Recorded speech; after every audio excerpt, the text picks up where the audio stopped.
JB, there's Sabby. I'm going to be cutting out of here for you guys to take over this. Happy New Year to you guys. You guys have a good countdown and an awesome show.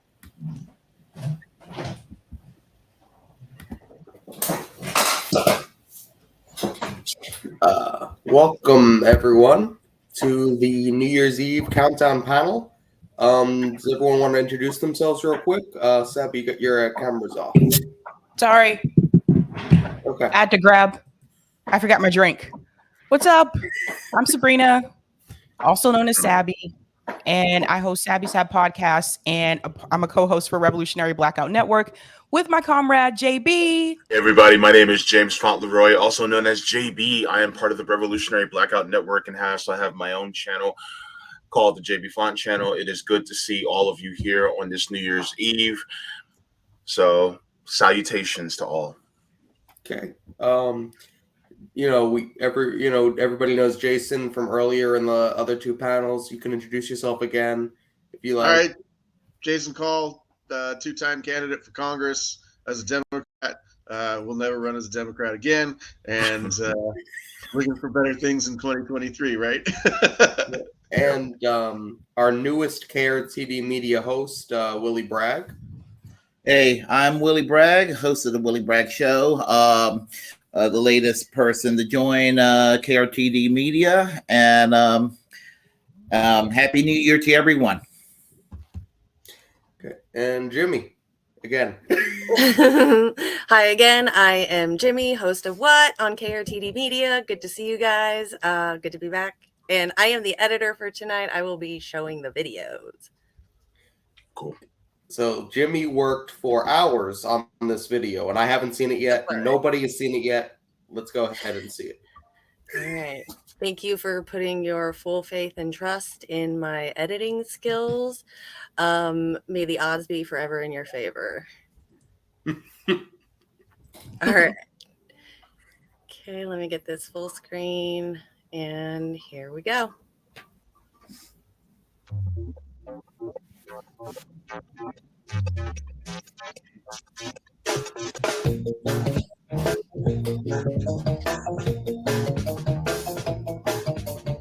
Talking about the new information that's come to light when getting to a witness that has now changed the story. This story should be huge.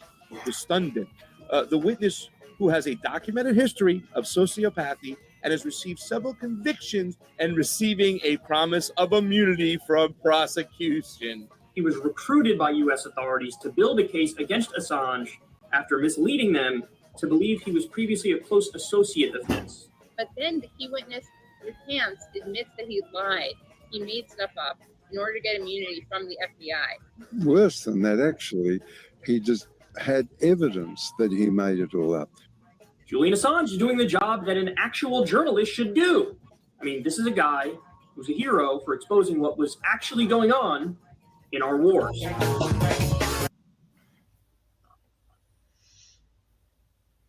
All right, you guys, there is number 10 of the top 10. The Julian Assange witness comes clean. Anyone have anything to say about that? I just want them. Go ahead. I just want them to free Julian Assange. Yes. Like, to me, it's Absolutely. I'm just so tired of it. I just want him to be free. Just let him go, and so he can go back with his family. It's just been too long, and I don't understand the point of it anymore now. We're all Julian Assange, as far as I'm concerned, and if he's not free, none of us are free. And if he's in jail for 175 years under the Espionage Act, that's freedom of speech, freedom of the press is a thing of the past. He needs to be freed at all costs. Yeah, wasn't he given immunity because of his alleged association with Julian Assange? But then they found out that he was basically BSing. Wasn't he given some type of immunity by the feds? I can't remember. I'm trying to remember. Is this the one who was the pedophile who was given immunity? There's been so many witnesses now. I think so. Yeah. I think so, from what I remember. Correct. Well, this honestly gives us more insight about our government, doesn't it? because they're willing to know this type of information about this person, and yet they wanted to give him immunity against Julian Assange, even though we know that Assange really is just a journalist doing a journalist's job. So really, that should tell people more about their government and the lengths that they're willing to go to in order to silence somebody who uncovered the dark underbelly of what our government's doing. Yeah, so the basic thing, he was a pedophile and he had some loose association with Julian. So he was brought up on all these charges, but then decided, I'll give up Julian Assange if you give me immunity. And they knew he was going to lie on the stand, but they allowed him to do that because they wanted to use that to build their case against Julian. Then it came out that the feds knew that he was going to lie, and then I think they withdrew the deal or something, but it just shows that they were willing to let a witness lie in order to get this, get this guy, stay in jail. So disgusting. Yeah, I think JB said what I was going to say, which is you get to see the lengths at which our own government will go to protect their own interests, and remember, their interests are not our interests. It's disgusting. Free Julian Assange. Yeah. All right. So I already saw one place I messed up. So I don't remember what number 9 is, and it was titled Julian Assange. So we're just gonna have to watch the video. It's a surprise. I don't know. We're gonna find out. Like I said, may the odds be forever in your favor. So here we go. Number 9.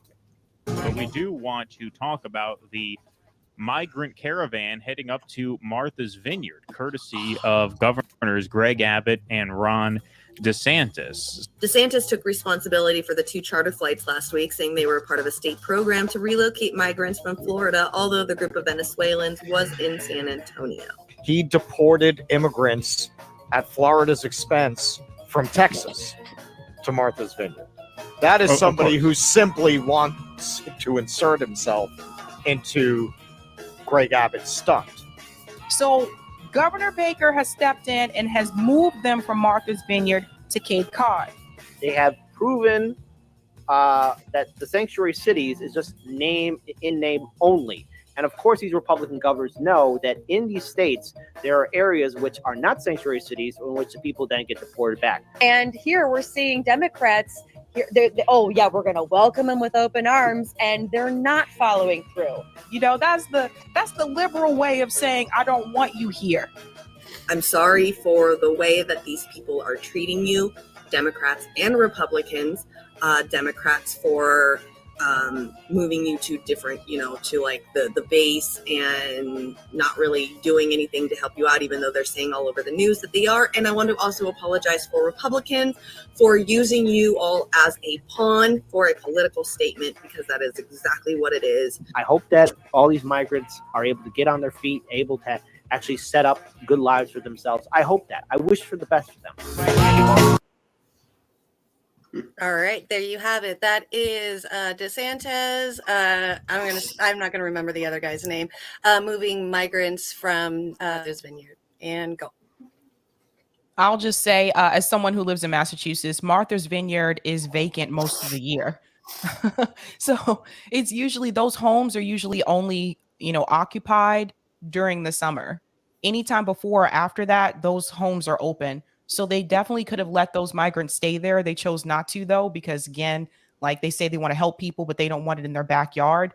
Martha's Vineyard is usually where a lot of wealthy people live there. I mean, it's not like low income or poor people that live in Martha's Vineyard. So Cape Cod is kind of seen as a working class, middle class version of Martha's Vineyard. So that's why they sent them from Martha's Vineyard to Cape Cod, but they definitely had room for them there.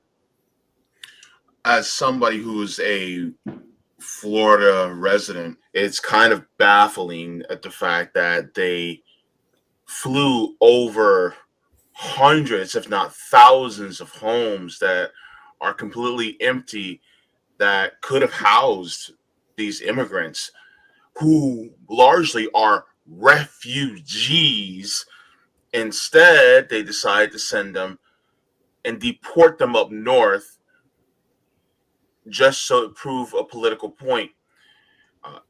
Isn't DeSantis supposed to be a Christian?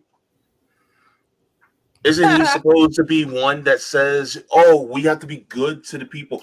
Wasn't in the Bible that he espouses to believe in that they talked about bringing and welcoming immigrants into their midst as if they are part of their people? And yet he doesn't do that. And then the Democrats who tried to say they espouse the same thing, they also are guilty of doing a lot of the same things that the Republicans are doing. They just do it with a smile on their face. Yeah. It's as if they really don't believe in what they espouse that they believe in. Greg Abbott just did the same thing, sending immigrants up to, I believe it was Kamala Harris's residence in the DC area, I think. And the way, listen, Democrats got their problems, but what these two Republican governors have done in this instance is despicable. It's disgusting. It's dangerous to the lives of those immigrants. And the thing that both parties seem to be forgetting here is that asylum is a right, and most of these people are seeking asylum from political and economic oppressions that our own government has created all around the world. We absolutely need to get our immigration courts back up and running and make sure that everybody who comes to this country gets their due process. I mean, literally, that is what we should be doing, and what both parties are failing at. So just to interject here, two things. So we had DeSantis do it and we had Abbott do it. Yet we've had nobody, not even any kind of virtual signaling, talking about any kind of consequences for these actions, because there's no, probably because there's no specific laws in place about busing people or sending people on planes to random places while they're in the middle of our legal process to seek asylum. I don't think there's any law that addresses that at this moment, and that might be something that needs to be discussed, because this has never been an issue before until Santos and Abbott made this something that they do on a regular basis. The way I look at it is I saw good old-fashioned human trafficking going on with DeSantis and Abbott's action. And and in particular with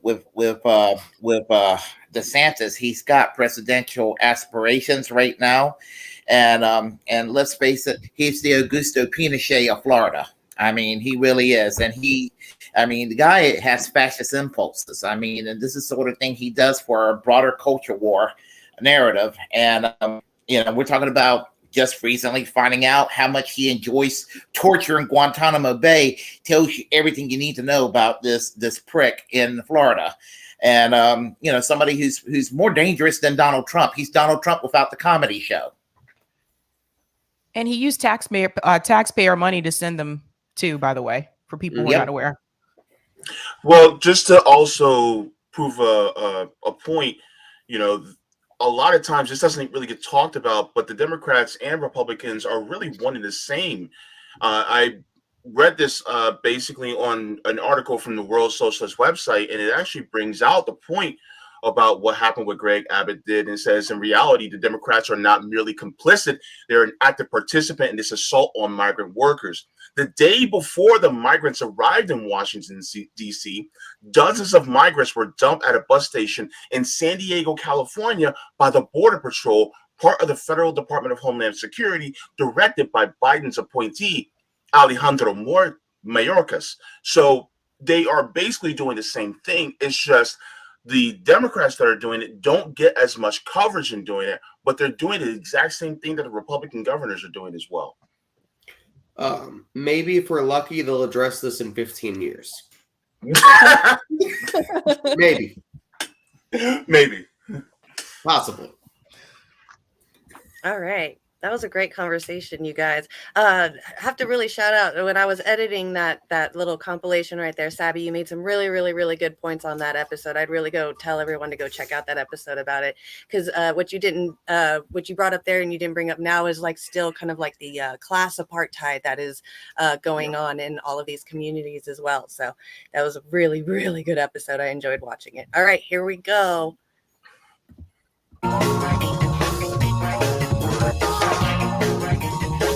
This is a little crazy. It's gonna sound a little nutty, but it's real. San Francisco police consider letting robots use deadly force. Approved a controversial draft policy that would allow police robots armed with explosives to use lethal force against suspects as a last resort option. I'm not sure this technology is good because it could lead us in a bad direction. It could lead us in a dystopian sci-fi movie direction where, you know, you have like fucking RoboCop out there shooting people. When I first heard about this story, immediately I thought of this episode from Black Mirror. Now, originally, these dogs were designed to keep out criminals. Excuse me, I'm concerned that these robots could kill people in greater numbers. I disagree with the premise of that question.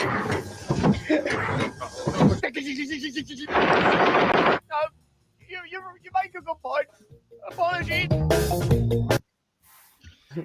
All right, so that is the San Francisco police approving of robot police bots, I guess. I don't know what to call them. Your guys' opinions on that?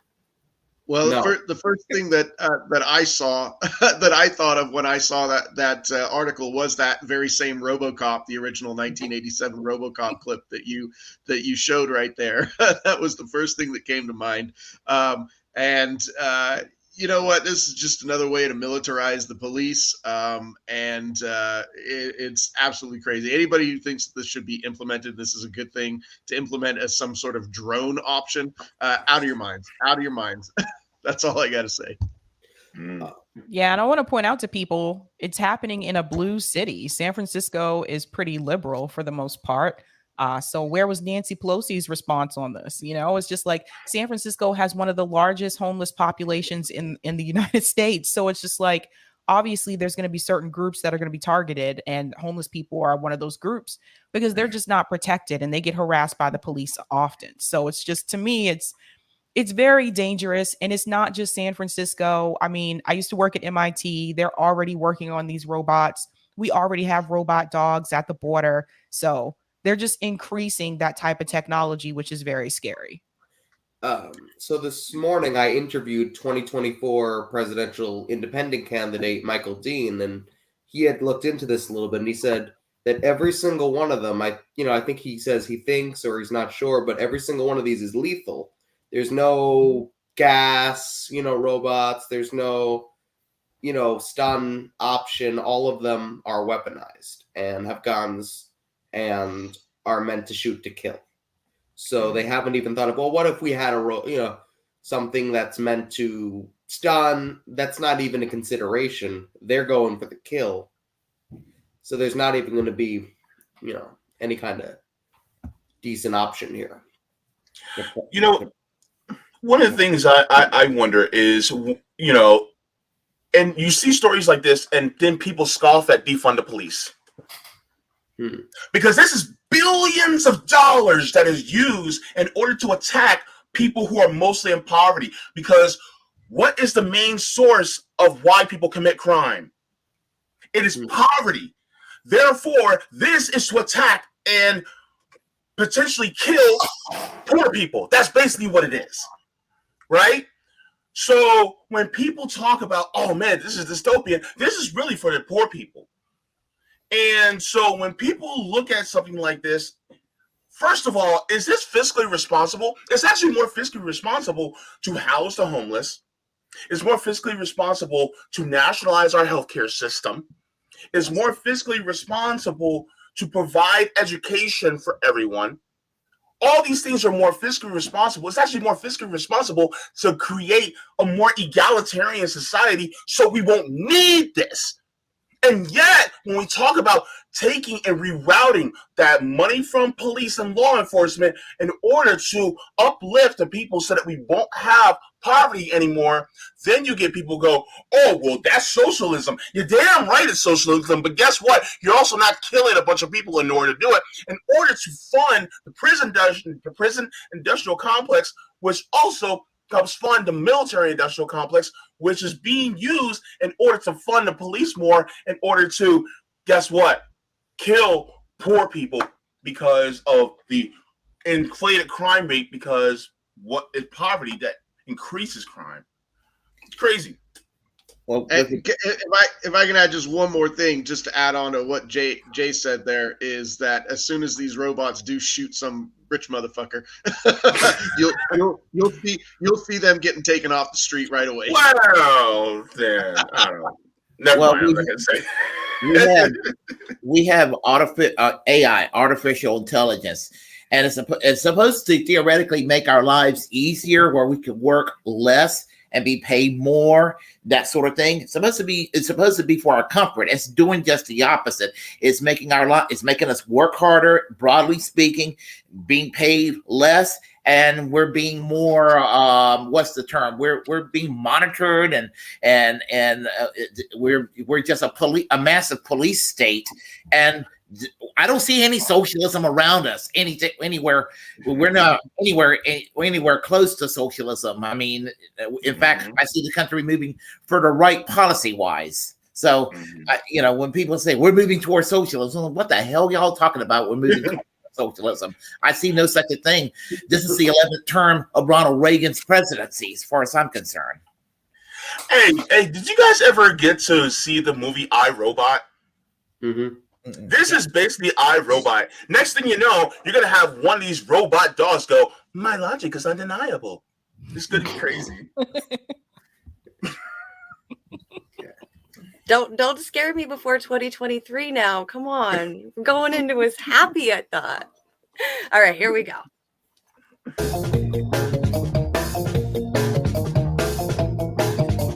AOC had a town hall.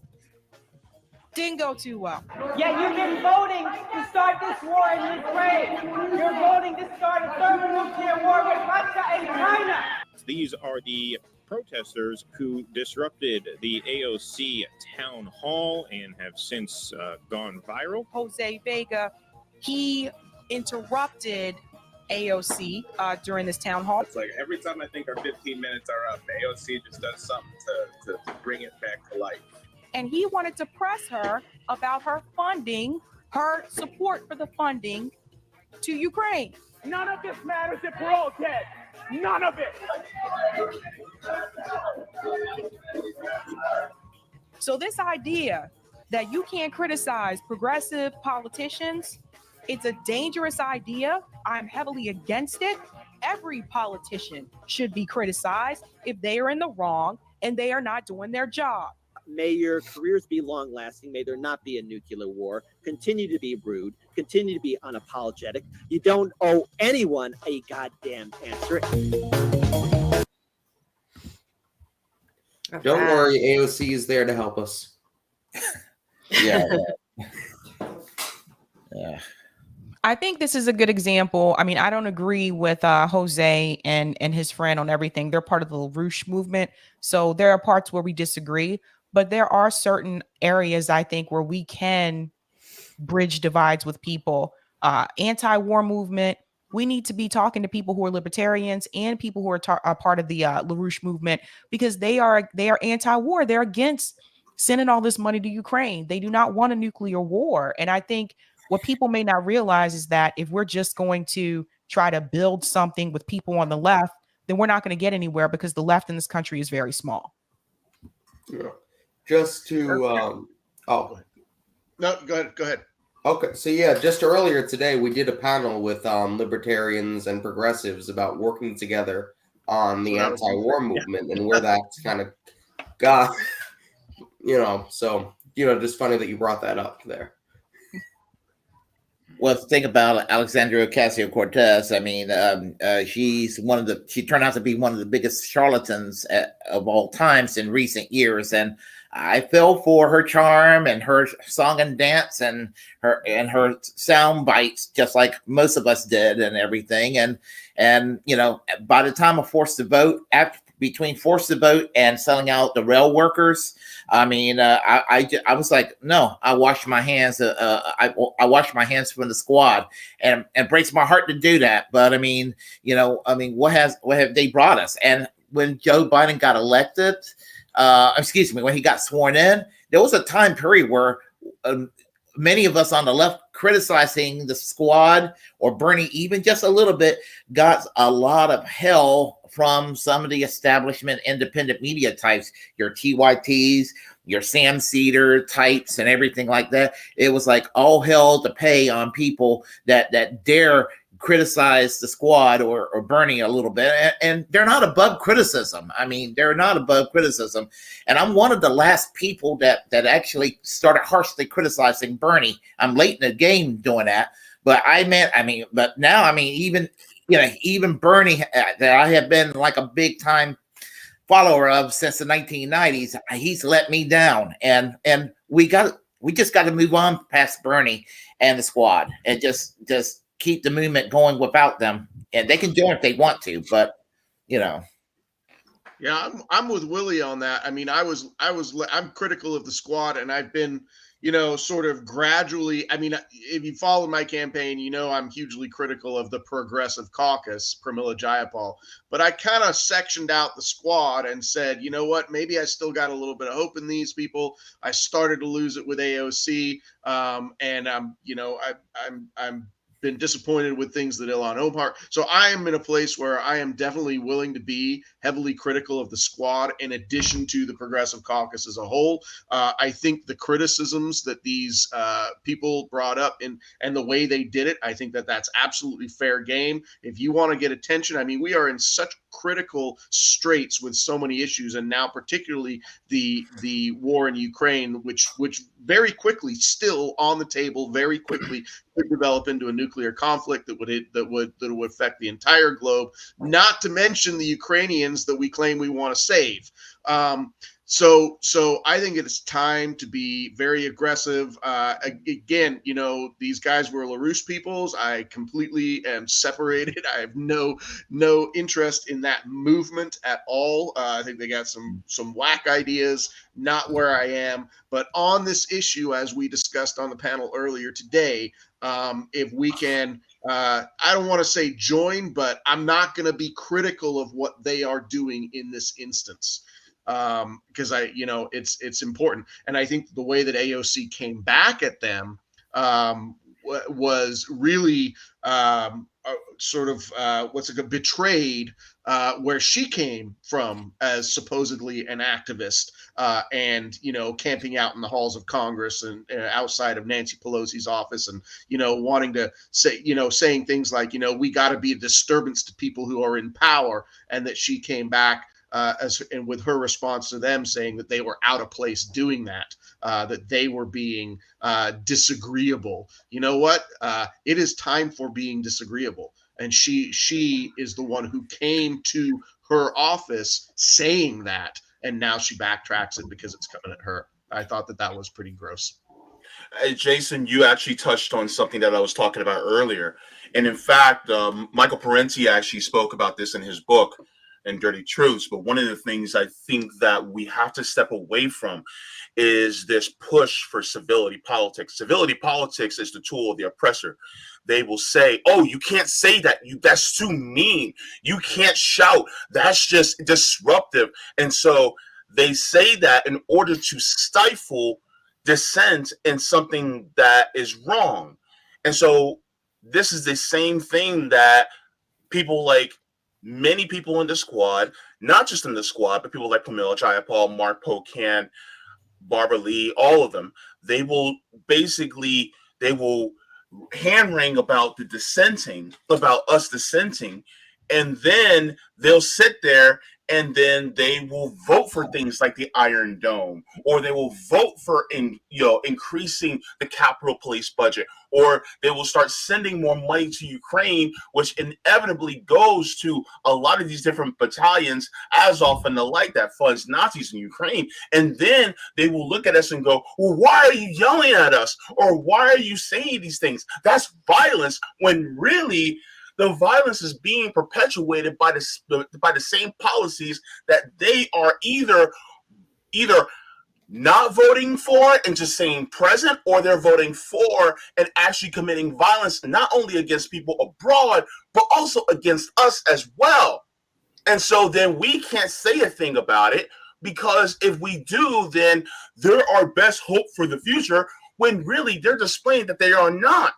Because either they're going to be the rotating villain, or they're going to be the rotating hero that keeps things going perpetually, that keeps us in a state of status quo. And every single time we try to say things against them, then it's like, oh, you're being bad. You shouldn't be doing this against the Democratic Party. When in reality, they're the ones that are keeping us stagnant. And in fact, they are basically the white moderates that keep us in that process. Just because you can be a white moderate without being physically white. But the thing is, that's exactly what they're doing. They're holding us back from progress. Yeah, the other thing too that I was gonna say is that if you look at the activists from like the 60s and the 70s, or like 50s, 60s, and 70s, I think so. If you were to look at them, they were actually more militant than activists are today. So imagine what they would have said to civil rights activists today. Let's welcome Keaton Weiss from probably not pronouncing your name right, from Diva'sDoodles, everybody. Thank you, man. Thank you, guys. Nice to meet you guys. Nice to see you guys. You were close. It's Keaton Weiss, but it's okay. Keaton Weiss. Every assistant principal I've ever had has called me Keaton Weiss, so that's okay. Sorry about that. No. Okay. If I can quickly jump on to what JB said there about the civility politics and just my experience as a two-time candidate for Congress within the Democratic Party, challenging a Democratic incumbent. The biggest criticism that was leveled at me had nothing to do with policy, because people said, yeah, we support Medicare for all. We need to combat homelessness and do housing first policies. They said, but you're so critical of the Democratic Party. We don't like that. It makes us feel bad. And I kept coming back with them, but you don't understand that it's the Democratic Party that is a part of the problem. So unless you are willing to change how the Democratic Party operates, stop taking corporate money, start electing people who actually are going to fight for the things that you say you're going to fight for, then yeah, I'm going to be critical of the Democratic Party. And that's what they were hands off on. They're just like, we can't, it makes us feel bad. It makes us feel bad because I'm a good Democrat. And if you're telling me the Democratic Party is bad, then you're telling me I'm bad also. And I don't like that. And we've got to get beyond that and start focusing on policy. So last thing, on this, and then I'm going to ask Keaton Weiss if, that's right this time? No, you were right the second time. So, yeah, that's okay. Weiss, yeah. Keaton Weiss. Okay. Yeah. Okay, so I'm going to ask Keaton Weiss if he wants to jump in, but the last thing I'll say is I think everybody in this room or in this call is fair, and balanced when it comes to reporting or talking about things. So when we criticize the squad or Bernie, it's not because we don't like them personally. It's not because of any of that. It's because we expect certain things from them. And when they don't deliver things they promised, we have a right to say something. If they delivered the things that they promised to deliver, we would give them credit on the things that they promised to deliver. And we do. On the couple of times where they've done a good thing, we'll talk about that. On the maybe I can count on one hand how many times that was, but I think we're all very fair when it comes to that. If they do the right thing, they get praise. If they do the wrong thing, they're not going to get praise. They're going to get yelled at because that's how you handle that. You don't give them credit for doing the wrong thing at the end of the day. Yeah, I mean, one of the reasons I jumped on is because I saw our little snippet there where we interviewed Kynan and Jose, you know, who called her out at that town hall. And, you know, I know everybody has to put the caveat in there that, you know, we're not LaRouches. Okay, fine. Those guys were great. Those guys, and one thing those guys were not, from what I learned talking to them, and they actually had Russ and I on their show after that. So overall, I've talked to those guys for probably about 2.5 hours. They didn't seem like cultists to me. The people who seem like they're in the cults are loyal Democratic voters. That's the cult, right? The Democratic Party is the cult. I didn't find those guys to be cultish at all. They were 10 times the independent thinkers that just about any Democrat I've spoke to in the last 10 years are. And so, you know, I think that's something that I think is worth pointing out, because I know, you know, they get spirit. They're LaRouche. What's that? It's this weird, scary thing. No, I'm sorry. The Democratic Party is this weird, scary thing. It's just bigger. It's every bit as cultish as whatever movement, those guys are in. You have a Ukrainian flag get unfurled in the halls of Congress, and everybody stands up like seals. Oh, yeah. That's not a cult. Are you kidding? Right? They're just bigger. And, you know, to the extent that people are disappointed in the squad and AOC and all them, I mean, sure. Yeah, absolutely. I mean, I was thrilled when she won. And, you know, I'm pretty much on the same page as all you guys regarding where she's at now and where all of the squad is now. But to a certain extent, the joke is on us, right? I mean, when they run for office, like, running for office is not, just categorically speaking, a revolutionary act. It is a very inside the system thing to do. And so, in a certain sense, we're the assholes for expecting them to really rock the boat, right? I mean, Malcolm X didn't run for Congress, right? You know what I mean?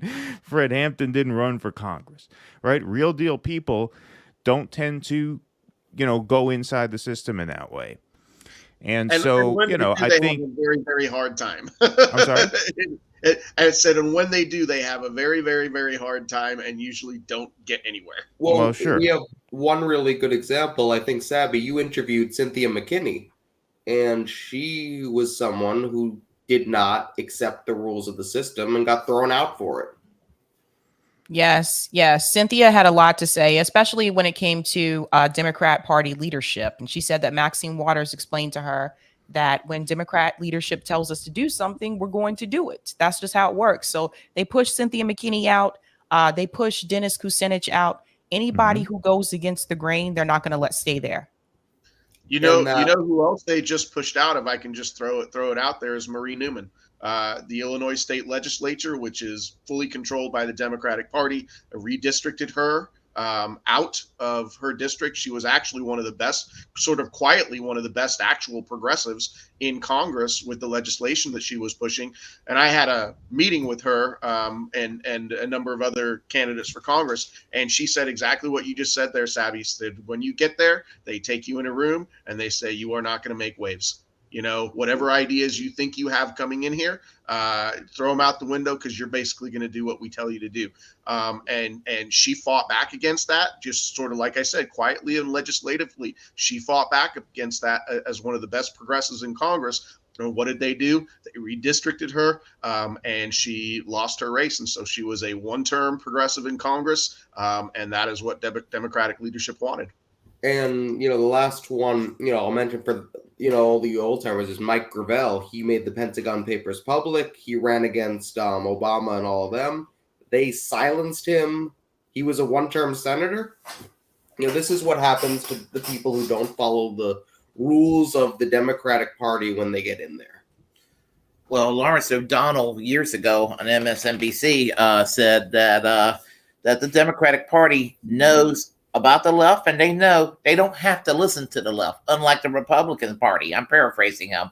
The Republican Party know that they have to listen to their crazies. They got to listen to their Marjorie Taylor Greens, and they have to go and humor these people. But what they think are the crazies in the Democratic Party on the so-called far left. They're not crazies, but that's how the Democrats view them. That's my take on it. Lawrence O'Donnell said that the Democratic Party doesn't have to take these people seriously, and they don't. And we can see it every time. And I've always argued that we need this. We need a labor party in this country at the end of the day. There's no other way out of this. I don't care what you call it, but it's some kind of a labor party we need in this country. Call it the Green Party, call it the People's Party, call it the Progressive Party. Semantic aside, we need something outside the Democratic Party. Let's look at the next one here.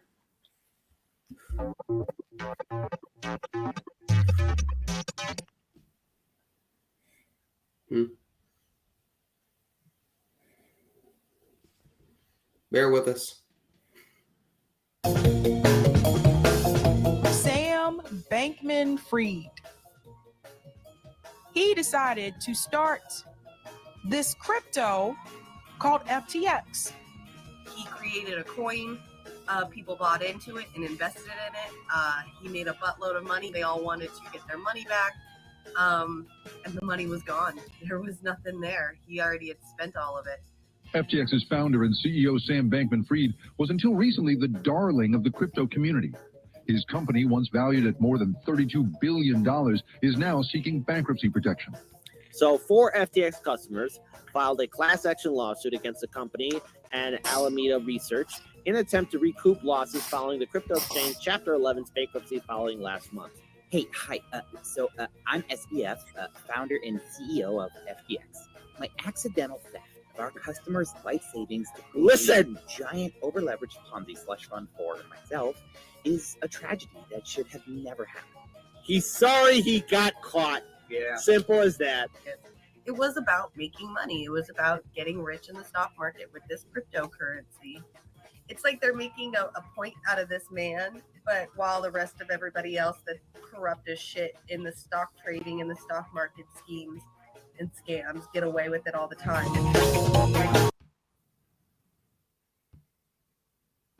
Who wants to start? We got to move a little bit faster since, we're only at number 7 now, but who wants to start? I was just going to say, and he was released on bail. So he had enough money to get out. He had enough money to pay bail. I mean, it's just people like him. I'm pretty sure that he's lawyered up. I'm pretty sure he's going to try to find a way to get out of it. But I don't know. They may try to make an example out of him. He'll be in a comfortable prison at the worst case scenario for him. Yeah. The club. He'll be in a new club, a country club. Anybody else? No. All right.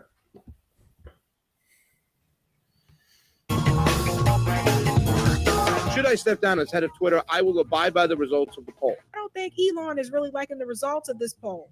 Almost 58% fam said yes, and 42.5% no. Elon is all over the place. He wakes up one morning and says, oh, by the way, I'm going to do this now. Oh, change my mind. Psych. I think Elon is doing a little bit more than a Jeff Bezos right now. I'm hoping that Elon did this poll as a honeypot to catch all the deep state bots. But we live in a country where money is speech and corporations are people. The only way we're going to do this is by breaking the system apart, and that's going to be a long uphill fight. So I don't know if he is the best option for CEO of Twitter right now. I think you're right on that point. He's not a good option for anything. But he's come up with the first thing he said is we're going to do the $8 a month. What is it? $8 a month Twitter Blue, and I'm going to merge it with the verification checks and all this nonsense. First of all, Twitter never had a really good system for those checks. They were just randomly handing them out. They had applications open for a little while, and they closed the applications.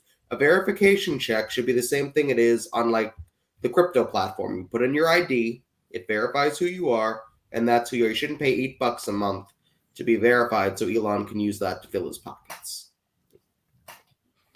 Yeah, I mean, there's that, but I think part of the discussion was a lot of people were just trying to figure out who should own Twitter besides Elon if he were to step down. And the conversation that me and JB were having is that why are we only looking at this as ownership through the individual instead of looking at this as why isn't Twitter a public utility? Why isn't it a worker co-op? Because none of those platforms exist without our data. And I want people to really think about that. Without our data, Twitter does not exist. YouTube doesn't exist. Google does not exist. So it was interesting to see all these people on Twitter arguing over who should lead Twitter. And I'm like, we should lead it. Like all of us. Yeah, it's a common saying. If a service is free, that means that the customer is the product, right? And that's true on social media companies, right? But Sabby, I think you've been great on this whole topic, and we've tried to cover this topic on our show as well, because I think the question you asked there at the end of that little segment that you just did, well, we don't know if he should be the CEO. And I didn't know either, because yes, obviously, I think these tech companies should be either broken up or regulated the way you just said. Absent that, though, would I rather go back to the Jack Dorsey era? No, not at all. I think the fact that these files were leaked to Matt Taibbi and Weiss and all them, it's not just because she's my sister. No, just kidding. But, you know, I think that's a good thing. I think looking under the hood at how this system operated, because you guys just were talking about AI earlier, right? And how AI has been this tool to sort of suppress labor, to suppress speech, to suppress dissent. You know, the just arbitrary enforcement of arbitrary rules on this platform when the consumer product is speech, right? I mean, the product of these social media companies is speech. It's the dissemination of ideas and, you know, the like. So who would we want to run that? You know, I like to think of Elon Musk as sort of the Donald Trump to Jack Dorsey's Obama, right?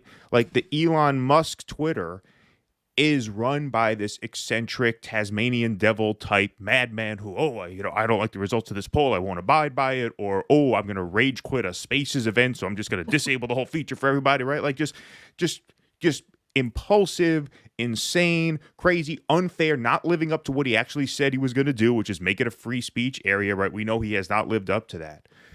But if you look at what came before that was the Jack Dorsey era, which is what's being uncovered in these files, which is just very competently managed dog shit, which is what the Obama years were, right? Just a bunch of very smart people who went to very nice schools, right? The Yoel Roths and all them, right? Getting together, messaging on Slack about how they're going to shut people up they don't like and how they're going to rationalize it to the media and to everybody else if they get called out for it. And those were the Obama years, right? The Obama years were a well-managed bureaucratic shit show. And the Trump years were an insanely managed shit show. And that's really the difference between Musk and what came before Musk. And so, yes, obviously, I think all know that the real thing that needs to happen is we have to just take a completely different sort of stance on what these social media companies are and how they ought to be managed, which is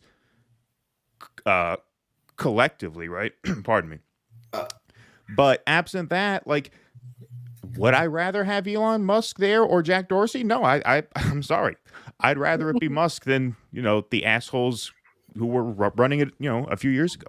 So I just want to interject, I do agree with what you're saying, but, something I do want to talk about, a lot of the people who were there in the Jack Dorsey era, of course, the administrators who were making the policies are not necessarily good people, but when Elon Musk took over, a lot of the programmers and the people at regular jobs lost their jobs. Those people had nothing to do with the Twitter policies, people who were just working there. That's just an unfortunate thing I want to acknowledge that happened, through that transition. It was thousands of people. Shane, that's a standard thing that happens under capitalism. This is like, absolutely.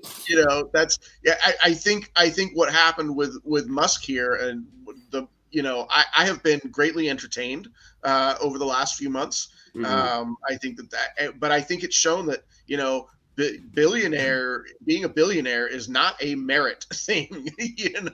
Right. He had, that I think that's the thing that really got exposed here. You got this guy who is the richest guy in the world, or was. After he, until he did this stupid ass thing.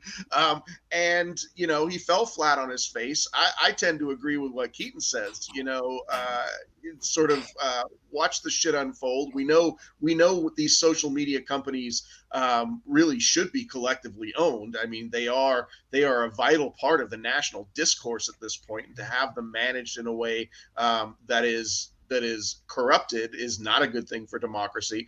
But yeah, I mean, if you're gonna have somebody running the show, I think it's very entertaining to have somebody who has talked about his merits so much, and you see quite nakedly that he has none at all. I think that's fantastic, and I think that's something that people should really think about.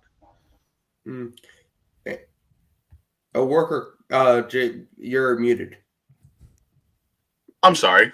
Yeah, one of the things I think this was a perfect example of a company that is too big to be private. And by that being said, when you think about the healthcare industry, too big to be private. The fossil fuel industry, too big to be private. So many of these industries, like for instance, this is too big to be private. So therefore, it needs to either be publicly owned or worker owned, one of the two.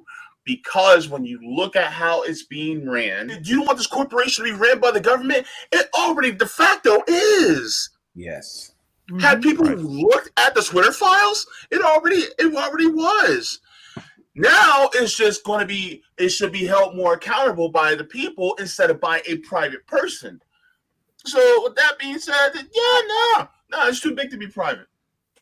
Well, here's the thing: censorship has run more amok under Elon Musk's regime, and to the right wingers, they think that freedom of speech is return Donald Trump's account, cancel culture to left.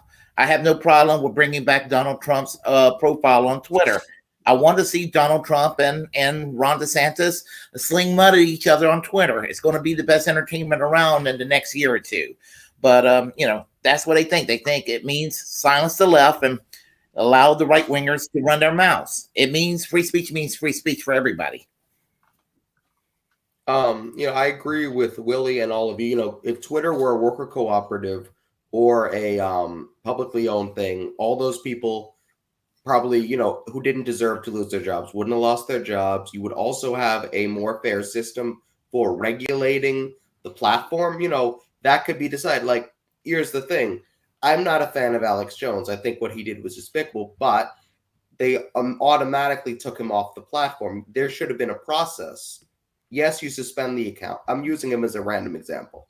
Yes, you suspend the account. Yes, you do everything, but maybe you have some kind of hearings or some kind of procedure for how that becomes final. He's a random example. I think his account should be banned, but you don't do that automatically. You have some kind of procedure for that. You suspend the account, and then maybe the public decides, the owner, if it's publicly owned, the public can vote on whether what happened is a bannable offense, whether it's a suspension offense, or whether it's something else. But that's something that Twitter, is never going to have as long as it's owned by Jack Dorsey or Elon Musk or the next billionaire, because Elon's probably going to sell it at this point. Okay.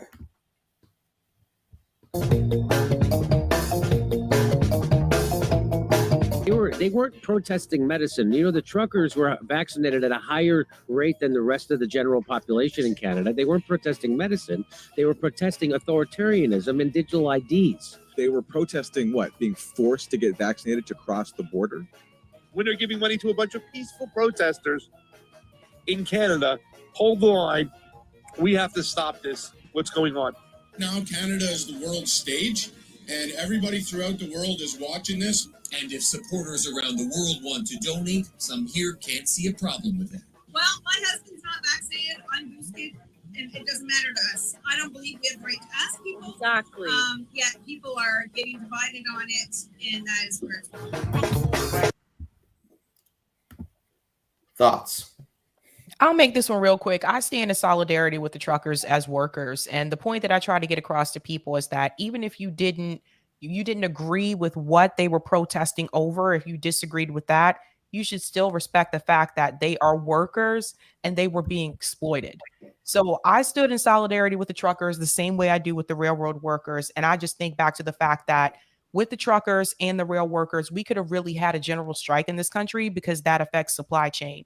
But, they had to come in and find a way to shut that down. And that is part of the reason why I believe the truckers were demonized, because they were protesting over the mandates. They had to use that as an excuse. So they were smeared. They were called racist, all these other things. I mean, we have racists in our government. Let's be real. Mm-hmm. So I stood in solidarity with them, and I stand by that. And I just think of how big this could have been if it would have even spread to the United States as well. Yeah. And given what we know now, and don't worry, Sabby, I'm not going to get your channel in trouble. Given what we know now about the medicine, right? The demonization of them looks all the more absurd because it's been repeated over and over and over again now. And like I said, everybody knows where I'm going. I won't go there, Sabby, because I don't want to crash the party and get your channel canceled. But we all know what I'm saying, right? We all know what I'm saying. It was not this like incredibly selfish and irresponsible act to forego getting a shot. It just wasn't, because of what we know, because of transmission. Like I said, I'm not going to use all the buzzwords that are going to get YouTube on our ass here, but I just, it just seems absurd knowing what we know now. And going back to the other thing, if this were a Twitter live stream, I wouldn't have to speak in codes the way I have to do now because we're on YouTube. So yes, I understand what we're saying about how, yes, certain left voices are still censored off of that platform. If we were on that platform now, I could actually say what I mean without getting Sabby's, fucked up here. You know what I mean? Instead, I have to sound like a moron thinking of code words to say, oh, well, should I say this word, or no, should I say medicine instead of the word that I wouldn't let? You know what I mean? It's just absurd. It's just nonsense. And so, yes, absolutely full solidarity with them. No question about it. Full solidarity at the time. In retrospect, it's not even close. It's a joke what they did to those people. It's a joke how they portrayed those people. I was just say it real quick. As a socialist and a civil libertarian and a supporter of labor, I stand with the truckers, and that's the way people should look at it. And that's all I have to say about that.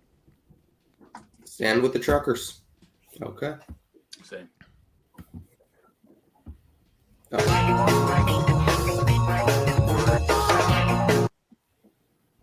Elon is not the savior of free speech, but for right now, he is blowing the lid off on big tech, which I think is something that we all have been wanting to say. Please prove us that we were correct, and we are. This not so much introduces a sort of new revelation, but rather it confirms something that we already knew was happening, which is that they're tampering with people's shit behind the scenes. And not only are they not telling them about it, they're denying it. So for people saying that the Twitter files are just like opinion and BS, they have documentation. Those are just people trying to simp for Joe Biden's punk ass. Had it not been for Elon Musk taking over as CEO of Twitter, would we have the Twitter files?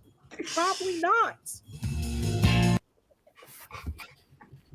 Can we just luxuriate over the fact that Sabby said Joe Biden's punk ass? We just gotta luxuriate over that. I love it. Well, I already said my piece on that one, as you could see. I think they're telling us we have 1 minute till countdown, Shane. Okay. Let's try to get through these. Okay. So the Supreme Court has voted.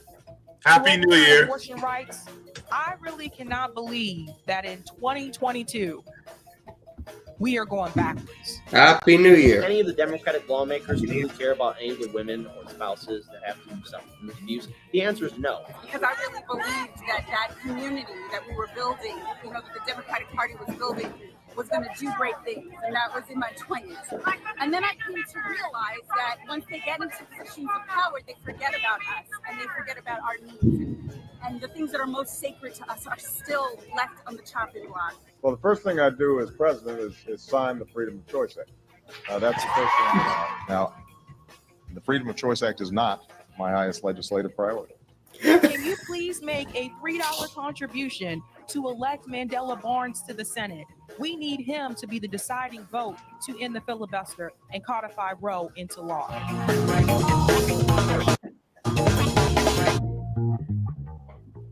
We suffered a 1-2 punch at the hands of first the Democratic Party and second served up by the Republicans.